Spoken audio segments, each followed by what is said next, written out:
Apoy sa tabak, pusang gala. Oh, Nandito kami Nasaan ngayon na sa- naman tayo? Kailan? Pahula na kaya natin next time, no? Kung nasan tayo. Ayan, di ba? Doon tayo sa mismong, eto, Nasaan sa kami? square. Sa tingin niyo. Ano na naman to? Episode I-comment something. nyo lang below. Oy, sa comment. Ano yung unang ano natin? Si Olympics muna. Ayun na lang. Si Olympics muna. Ayun, okay naman. Total yun ang first eh. Gold yun eh. Ha? Gold. First eh. So, unahin na natin. Pero alam mo ba yung naging issue doon? Oh. Yung... Kaya ang sama eh. Kasi, welcome sa Row 4. Welcome sa Row 4. Ako si Ton. Ako si Mac. At ito, Nag-ibang classroom na naman tayo. Wala eh. Kinikick out tayo ng kinikick out eh. Hindi, ibang Puro tayo subject. kagaguhan. Di ba ganun naman pag ibang subject o ibang lumilipat naman talaga? TLE kasi. Hindi, Kasi kunwari, sports eh. sa college. Sakto. Ay, hindi pala TLE sports. TLE sports. Bagsak kasi ko doon. Ayun nga. Palipat-lipat ang classroom. Ay, pero usually sa amin yun nung high school sa TLE. Public. Eh. Hindi, ganun rin naman sa amin. Lumilipat ang classroom pag ano. Dahil sinasabi Tas ko boys lang, and di ba, girls. pag yung college, di ba, lilipat-lipat ka rin ng classroom doon. Minsan lumilipat. Ay, hindi, yung teacher lang pala. Meron. May lab, mga ganun. Nung sa course natin. Kasi bigat ng course namin. Comtech. Computer Taekwondo. Sama-sama tayo hanggang Yulo. Hanggang ano? Yulo. Yung pangalan ng nanalo. No? Ay, congrats. Ano pangalan niya? Carlos Yulo. Kaloy. Nanood ka ba? Oo, pinanood ko yung hindi ako nanood. performance niya. Hindi ako nanood. Floor tsaka yung... Wala akong napanood na kahit isa. Floor tsaka yung... Anong tawag doon? Beam ba? Basta yung... Saan ba siya mapapanood? YouTube? Meron siyang highlights doon. Galing naman niya talaga. Ano ba siya? Weightlifting? Hindi. Ano ba siya? Tangina. Walang kalam. Alam mo po. Gymnastics. Gymnastics. Okay. Ano yun tayo, kahit si Mobile, believe sa kanya. Grabe. Kasi ba yung ano niya? calisthenics. Oo. Tsaka tingnan mo yung ano niya, walang flex, pero toned na toned. Napipindot ba to? Hindi ko alam. Wala namang nakakapag-stop dito. No? Pero wag Natap mong ko ng ganun. hawakan. Hindi, aksidente lang naman natap. Kasi kung di nyo napapansin, Ano wala kayong mic eh, no? Wireless eh. Pero yun nga lang, hindi masyadong quality sa tingin ko yung ano. Ang quality dito yung pag-uusapan natin. Ayan. Yeah! Gymnastics. Gymnastics lang ba ang ano? Marami. Ang napanalo natin? Hindi, I mean, yung, obviously, hindi naman yun lang yung na pinanood mo. Oo. O yun lang yung pinanood mo. Siya yun lang. Hindi naman din ako follower ng Overload Paris Olympics. Hindi, ano ba yun? Overload Paris Olympics. Overload kasi Paris. Paris. Kasi sa Paris. Sa Paris. Yeah. Tumatanda na. Hindi na makakash na pang audience nyo. Hindi na makahabol, guys. Ano rin, ang mga napapanood ko kasi, yung dati pa, yung, kunwari, tuwing ilang taon ba siya? 4 na taon? Ay, yun ang hindi ko sure. Basta yung previous yung napanood ko. Yung weightlifting naman. Yung nanalo lang. Oo, yun, di ba? Yun yung napanood ko. Tapos, ang usually yung pinapanood ko kasi dyan, yung sa mga dive, yung gaganyan. Tapos, gaganon. Okay. Kasi, gusto makita yung slow-mo nila, tapos yung mga mukha nila, gaganon. May ganun tayong flop eh. Literal tsaka score. Oo. Yung humampas. Tapos nagtawanan lang sila. Ayun, tawa-tawa ka dun. Pero mga Pinoy na Pinoy, yung gano'n na sila sa sulok. Sa dulo. Parang mga pasang-awa. Hindi ka kasi practice kagabi. Pero parang umabot pa rin naman sila dun sa... Ay, hindi ko lang sure kung Olympics hindi, yun. alam ko, hindi ko lang rin sure. O baka ano yun? SEA Games. Baka SEA Games pala yun, no? Anyway, ayun, hindi ko naman ako magpapa-epokrito na napanood ko yung Olympics. Pero alam kong nasa feed ko naman si Yulo. Pinanood Yulo yung performance niya. Sino ba? Carlos Agassi. Carlos Yulo. Congrats sa'yo, kaibigan. Oo, ano natin, pagpunyagi kasi, medyo nakakaawa. Dahil? Hindi, na-shadow ng konti yung celebration niya dahil sa issue ng pamilya nila. Ayun nga. May idea ka ba sa issue ng pamilya? Parang yung, based sa pagkakaintindi ko dun sa napanood ko, medyo nagka-falling out sila ng nanay niya. Mm. Gawa nung hindi gusto daw nung nanay niya yung girlfriend niya. Kasi yung girlfriend niya lumaki sa Australia. Mm. So medyo, dahil siguro liberated, Mm. hindi same ng pananamit. Yun kasi explanation ni Carlos Yulo. Hindi same ng pananamit. So parang isa na sa mga lamat nila yon. Mm. Tapos meron din siya mga panalo sa competition since underage pa siya noon. Yung bangko niya nasa nanay niya. Na parang hindi nabanggit sa kanya ng nanay niya na na-receive na yung pera. Wala na rin naman daw sa kanyang issue yung pera, pero yun nga lang, hindi niya kasi man lang nalaman na na-receive na or nagamit na ata rin. Yung nanay ang hindi nakakalam? Hindi, yung anak. Hindi niya alam na nakuha na nung so mother niya. ang nag-handle ng pera is yung nanay niya? Nung isa sa mga competition niya, since underage pa siya. Tapos may isang event din na hindi allowed ng parents talaga sa loob ng podium ba? Imodium. Hindi ko sure kung sa podium na yun or basta sa mismong kung nasaan yung mga competitors. Sa arena, parang gano'n. Parang arena, kunwari. Pero nagpupumilit yun, naggagawa na ng eksena, mga ganun. Tapos, ganun, may isang post din kasi na coach dati, coach ni Yulo, na grabe daw yung toxicity ng nanay. Pero ang press release, dahil merong isang parang journalist na nag-request na isulatan sila ng article. Ang naging dating ng mother is sobrang supportive. Pero behind the camera. Ayun nga. Alam mo bang, yun ang akala ko. Parang kasi yung mga post na parang base sa context, akala ko, ito yung bunga ng pagiging supportive parent. Ito yung pwedeng ma-achieve. Akala ko, ganun ka-supportive yung nanay. So, yung pala, well, based nga doon sa mga testimony na, yung isang testimony na lumabas na, yun yung datingan dahil na nagawan sila ng article, nagmukha siyang sobrang supportive na mother. Pero behind the camera, medyo toxic, controlling. Parang rin, parang Sarah Geronimo. Issue rin. Alam mo ba yun? Sa mother. Diba? Kasi kaya siya humiwalay, Kaya sila nagtago ng kasal. May meme nga na parang welcome to the club. Isa si Sarah. Talaga? Yan si Carlos Yulo. Okay, hindi ko nakita yung meme. Sino pa ba yung mga medyo yung may issue sa nanay?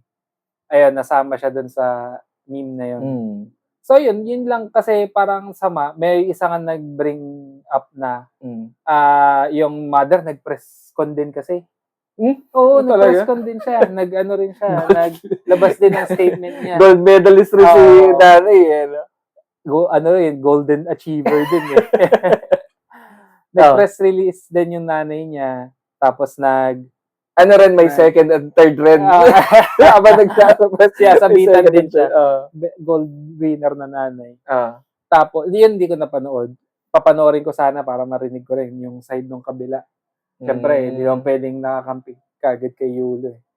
Kasi may pinanggagalingan din. Hindi ko palang napanood. Tapos, yun lang nga yung tulad nga sabi mo, parang nakakalungkot lang kasi. Yun lang naman kasi parang imbis na tabunan. Parang ang focus lang talaga eh. Dalawa kasi gold eh. Dalawang gold niya eh. Talaga? Dalawang na gold niya. After nung sa flat, yung kung nakakapanood kayong sa square, doon sila magpa-perform. Yun yung una niyang gold. Tapos pangalawa yung parang may beam na tatalon tapos mag-exhibition. So parang magkaibang klaseng competition? Same na under gymnastics. Tapos naka-gold pa siya ulit. Grabe kaya naman pala. Kaya ang galing niya. Sige nga, ipapanoorin ko nga yan. Ang galing naman kasi talaga. Hindi naman for that dahil bandwagon. Hindi naman. Gusto ko lang rin makita. Pero, ayun nga, hindi kasi ko talaga curious din ako bakit nanalo ng hindi ko talaga nasundan. Kahit nga yung si weightlifter, hindi ko rin napanood yun. Yung pinaka-highlight na lang ata yung nanalo na siya mismo. Pero yung sinundan mo yung kasi papakita yung nasa training pa. May ganun may ganung parts ang alam ko dati. May parts na gano'n, tapos meron pa yung wala pang competition. Yung nandun lang sila sa field. Yung mga gano'n. Yun, dun sa hotel din. May isa pang issue rin yan, yung hotel. Parang lagi naman. Parang laging may ganun yung issue.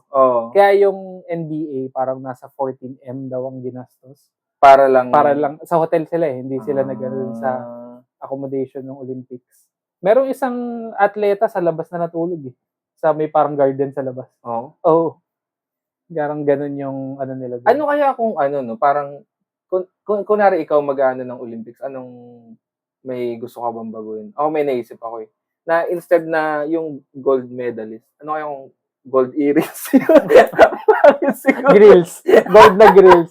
igagano sa kanila dito. Gold Tangina, mali earrings. ng sukat kasi hindi ikaw dapat yung mananalo eh. Tangina, may bungi ka. Ano dito, dalawang ganun. Ganun dito. Naka sa Puta, tunnel. ano ka, earrings ka. Sa tingin ko, pwede naman yung ano, kaya ganun yung, kaya competitive yun nanay. Parehas silang winner eh. Yung isa gold winner, yung isa breadwinner. Breadwinner, oh. Kaya siguro gusto niya rin manalo. Kaya Ginamit na sinalo. breadwinner. So, classic Pinoy, yung Ah, toxic culture, parang, ay, ano? Toxic culture nga. Filipino culture. Tapos, ayun nga, yung isa pa dun sa binabanggit na, kasi nasa background niya yung babae. Mm. Which is, nagigets ko rin naman na, syempre, suporta. Yung girlfriend niya, nasa likod niya nung nag-release ng statement si Yulo. Tapos parang pinapansin nila natatawa-tawa yung babae. Kasi tuwing may i-bring up na issue, which is nagigets ko yung parang absurd na klase ng issue na bring up ni Yulo na parang yung mga issue ng mother niya sa kanya. Siyempre parang matatawa si Tapos pinapansin Natatawa yung babae. Okay. Absurd, pagka-absurd nung kasi nung natatawa siya kasi, ano yung pagsasabi nito? Parang ganun. Parang ganun. Tapos pinapansin nga ng mga tao na parang disrespectful kasi tawa ng tawa sa likod. Talaga? Oo, mga masyadong hinihimay lahat. Oo, masyadong Tapos madamdamin sinabi ng pa na puto. sana wala na lang siya, yung babae dun sa background. Dahil nga yata dun sa patawa-tawa. Pero, syempre, yun yung ano eh. Magigets ko yan, kunwari yung girlfriend niya is naging visible lang nung nitong nanalo siya. Oo. Pero, 4 to 5 years na sila. 'di ba? Yun Oo. bago pa siya Oo. maging Tagal Olympic na sila. medalist, 'di ba? So, Talagang inano niya. parang ano rin yan eh, parang McGregor rin. Oo, Before pa siya, rags to riches talaga parang naman. bago pa siya mag-Gregor, andun na talaga Yung asawa yung niya. partner niya. May mga give up din yung asawa nun eh, para mapagdire-diretso lang sa pag-UFC niya. Talo, panalo eh, di ba? Oo. Yung doon din sa Olympics, nakita mo si double pole vaulter. Ano yan? Yung French. Natalo. Natalo dahil sa pole vault niya. Ano yun? Yung pole vault, yung parang di alam tatalon ko. sa gano'n. Sumabit yung titi Ay, niya. yun nga pa. Inaalala ko kasi basta alam ko ethics eh, pero hindi ko alam, hindi ko nakalimutan kung bakit. Natalo siya sa sarili niyang pole vault. Humok ko lang yun. Maganda kung gumanon pa siya. Kumalso eh. Pero sabi nga nila, tayo natalo ka sa Olympics, pero panalo ka na sa buhay kasi sisikat siya. Baka daw lalo pa siyang makarami ng number ng babae. Yung pole vault yan. Disqualify, nagdala ng sarili mong pole vault. Teka lang, may extension siya din nila. Kaya pala ang taas ng talon nito. May Gumaling rin yung ano. Yung pagkaganan niya. May isa pa. May second na jerk. What a jerk. Pole vault. May isa pa, yung ang pinakauna kong nakitang Teka, issue. baka marinig tong alarm. Sige, tanggalin mo muna. Pero, sumindi yung screen. Di ba wala ng screen to? Meron, hindi ko rin alam. Naglolo ko. Yung una kong nakitang issue, well, hindi naman siya issue pa, or mga pinag-uusapan tungkol doon sa Olympics, yung opening ng Olympics. Ano nga ba to? Yung sa Christianity? Something. Hindi ko rin napanood eh. Daanan ko lang yung sa Christianity. Parang Pride Parade. Okay. Ole. Ano? Ule. Ano bang opening? Yun, yung parang Pride Parade. Tapos, medyo parang gothic na hindi ko maintindihan. May tugtog eh. Na parang, alam mo yung mga alam mo yung duhas, mga ganong datingan ng mga rap. Yung may apoy-apoy. Tapos, nasa iba't ibang parts sila ng building. Hindi ko rin alam kung... Bakit kaya yun yung tema? Hindi ko rin sure. Tapos yun nga, parang nakadrag yung mga, yung sa LGBT. Drag queens talaga yung mga performance. Nakadrag sila eh. Tapos, parang dinipict nila yung, alam mo yung Last Supper? Yun nga, nabasa ko. Na sinasabi nila yun. Medyo obvious naman kasi. Pero meron ako nabasa na hindi yun yung, hindi yun yung actual talagang parang pinagkugutan nun. meron siyang sa book or art. Oo, hindi, gets ko yun. Pero, yun nga, pwedeng sensitive, sobrang, lagi naman yan eh. Laging pag religion, sensitive naman yan. Sabay mo pa Hindi ng gender. Oo, sabay mo pa ng gender. Hindi naman maiwasan yun. Ako lang, kung ako lang yung, sa tingin ko, parang mas preferred ko, kung preference lang ang usapan, mas preferred ko yung mga old school lang, yung may Hindi pa ako art, actually lang, yung bubuksan ng archer, yung yung mga ganong ceremony lang na wala ng, may ganun pa rin na, di ko rin sure actually, di ko kasi pinanood eh. Pero yun nga yung mga lumalabas sa articles or mga headline na, ayun nga, yung inaano yung Christianity, ganyan. Do parang blasphemy, mga ganun. Parang hindi ko naman nag-aano lang sila eh. Parang sa lahat naman na, parang yun rin yata yung gusto lang i-achieve. Parang baguhin naman natin, ganun, yung something new, ganun. Tsaka medyo, feeling ko medyo sa ano na to eh. Social media era na eh. Mas makaka-garner yan ng views.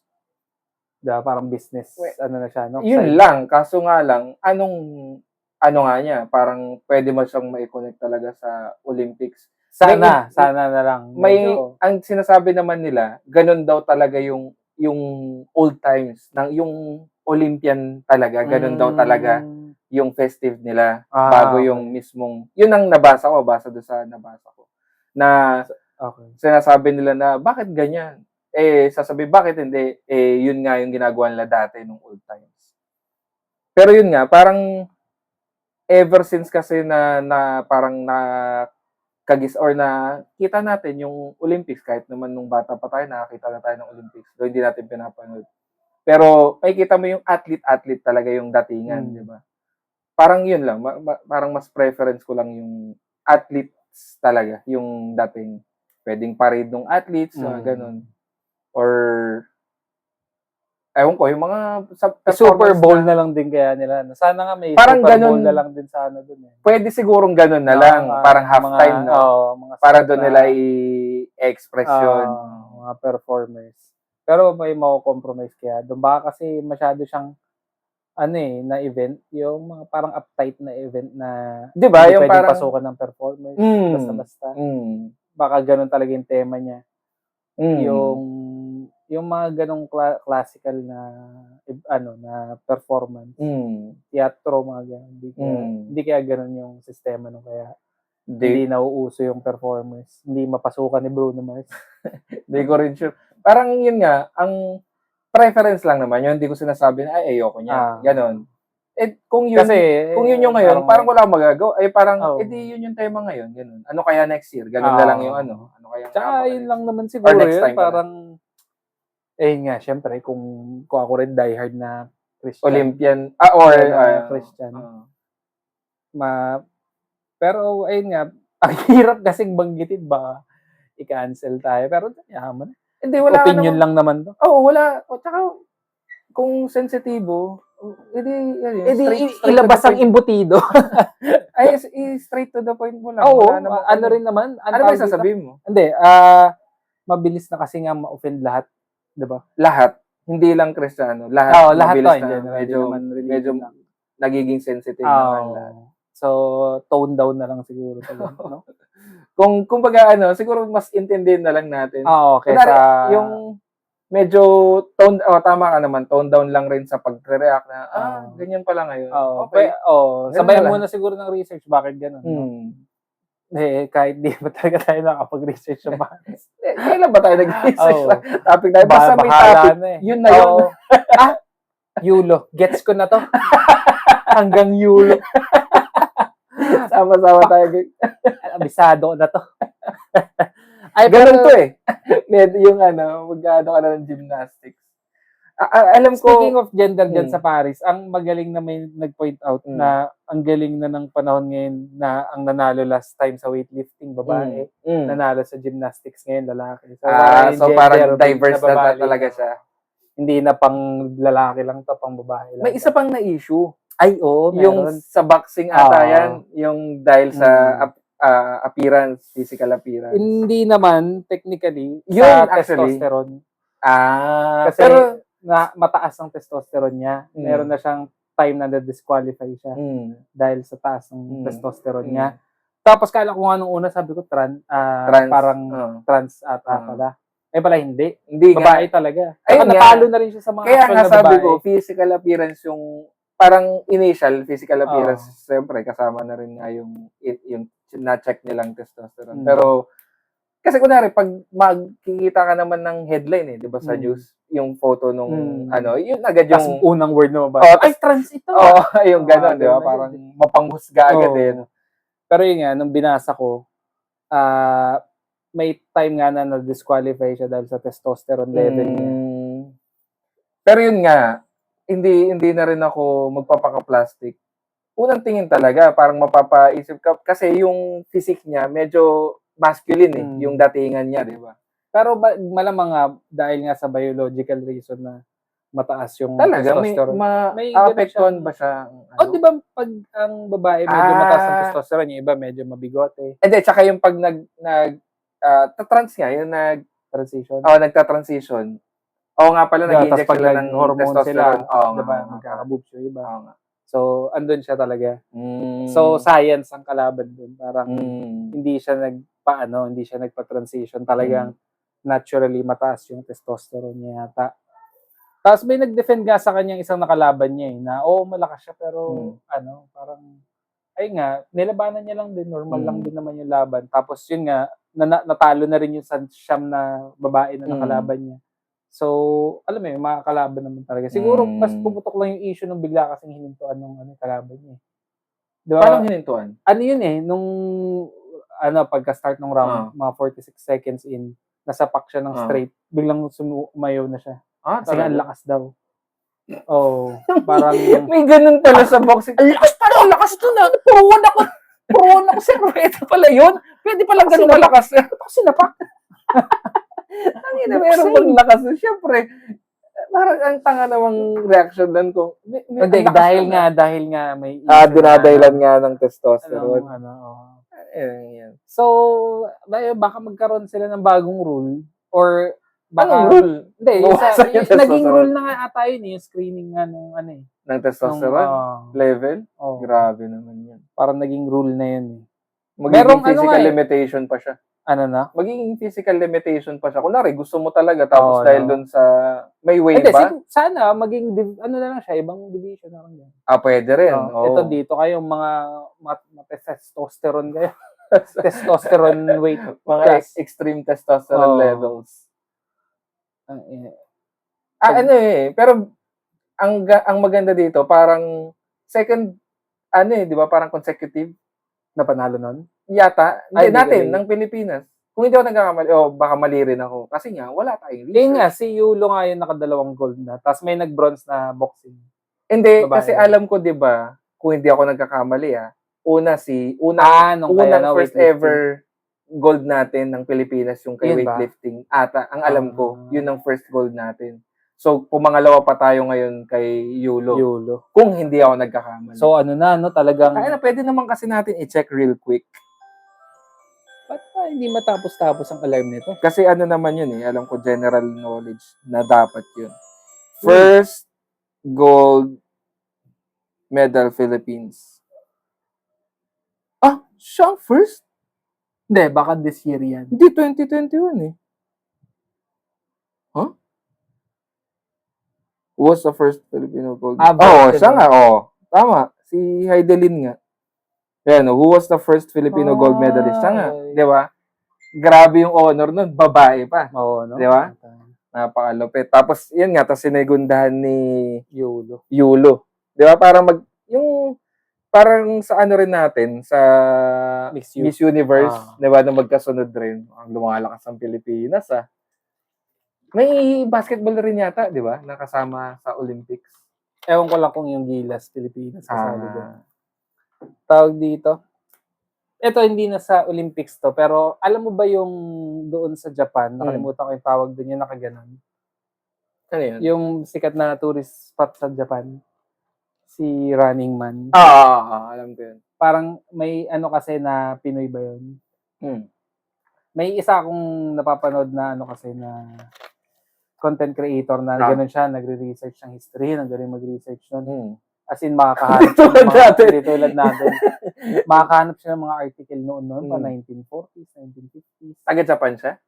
Hindi, I mean, Pinoy. Tapos parang tinanong kasi siya okay. na yung ito bang nakaganon nga doon sa Japanese, Pinoy ba yun? Kuya Kim, ang datingan niya. Okay. Parang babaeng teacher na may edad yung datingan niya. Oh. Pero hindi ko alam kung teacher siya. Pero Teka lang, ito ba yung medyo chubby? Ay, Gustong-gusto ko yan. Nag-history. Yung in-explain niya yung A. Okay. Yung sana putol na daliri. Naging hang loose. Gustong-gusto ko yan. Yan. Siya nag-research nun na ano nga yan, parang culmination ng iba't ibang atleta. Nasama na rin doon yung Pinoy na sino Pumuseno ata yung sa marathon na sumasali sa Olympics dati. Siningit ko lang naman. Kasi ang galing nga ng babae mag-research. Ayun. Tingin ko yun naman okay naman yun. Okay na yun. Oo. Tingin ko yun naman Ano yun? Hindi, pero yun nga, balik tayo kay Yulo, celebrate na lang yung gold niya. Hindi lahat. Wag na natin lagyan ng kahit anong kulay pa. Yung kulay na lang ng gold, then tignan natin. Oo. Ano yan kasi, hindi lang yung parang ang cheesy pakinggan na si Yulo nanalo yung Pilipinas. Totoo naman yun. Nanalo yung Pilipinas. Panalo ang Pilipinas iba rin ang pakiramdam talaga pag nananalo si Pacquiao si Pacquiao pa lang di ba? Pag kahit nga simpleng Pinay lang yung kumanta sa somewhere sa first world country. Proud na tayo Kahit ito pa kayang competitive talaga. Kahit nga lang yung, ano yan, tita niyan, Pinoy, yung mga ganun lang proud na tayo, kiniklaim na natin. Sobrang layong kamag-anak. Si Bruno Mars na may konting gatiting na Pinoy. Hernandez. Pinoy pride na agad. Ito pa kayang pure Pinoy na nanalo sa competitive. Maganda naman yung Pinoy pride, pero minsan lang, yun nga, tulad ng sabi nga, i-tone down rin minsan natin yung Pinoy pride. Minsan lang yun sa ibang part. Pero ito naman yung Pinoy culture rin natin. Dito nag-a-apply. Alin? Hindi, dito talaga nag-a-apply yung Pinoy pride. Mali pala yung sinabi ko. Hindi pala relevant yun. Ano ba siya sabi ko? Ayun, basta sana maging proud na lang tayo. Oo. Kasi ganun na lang. Proud naman talaga. Inamnamin na lang natin yung panalo niya. Daming, ganun ulit. Tulad nung kay Heidelin na maraming sponsor na daming nagba-vouch. Ay, ano yun? Yan pa pala, yung ano niya, yung mga listahan nung ano niya. Mga gusto. Parang habang buhay na siyang free mag-gas. Ano yung tawag sa ganun? Hindi vouch. Ano ba? Yung parang sponsor niya? Parang sponsor, pero nakalimutan ko lang, may isa pa akong term na iniisip. Anyway yun, parang yung mga sponsor niya, hindi naman maubos, pero yung oras natin, ubusin na natin. Ngayon lang, para lang quick, lang sa Olympics natin. Huwag na nating masyadong bigyan ng kulay ang Olympics. Isa lang ang kulay niyan, gold. Gold, tatlo lang yung kulay niyan, gold, silver, bronze. Yun lang natin. Nasungkit pa natin yung gold. Panoorin lang natin sports, enjoyin mo lang. Tapos wag mo nang yung mga issue. Kung may issue na yung sa sports mismo, yung sa sports mismo, ano ba siya, snooze o stop? Hindi ko nga mapindot nakapatay yung screen. Kaya po ipindot na lang ako sa gilid. Ayan. Pasensya na. So, ayun, wag na natin masyadong bigyan ng mga issue. Maging proud na lang tayo sa mga na-achieve natin bilang Pilipinas. Kasi nirepresent tayo ni Yulo, Carlos Yulo, nakakahiya. Di ba? Nakakahiya sa kanya na pasensya na Carlos Yulo. Sa ibang bansa siguro, parang yun lang yung balita. A little Asian motherfucker won that. Hindi, kasi kunwari, a little Asian fool. Sa yung laging meme na US, congrats, parang sa Philippines, ay, yan yung gano'n, laging pa-Asia no? Kaya lang naman nanalo yan kasi tigilan na natin yan. Toxic yan. Tama. Ayun lang. Masaya lang tayo. Congrats lang. Hanggang Yulo. Hanggang Yulo. Sama-sama tayo hanggang Yulo. Ito ang row 4. Boy sa tabak, pusang gala. Yeah, check it out. Yeah, check it out.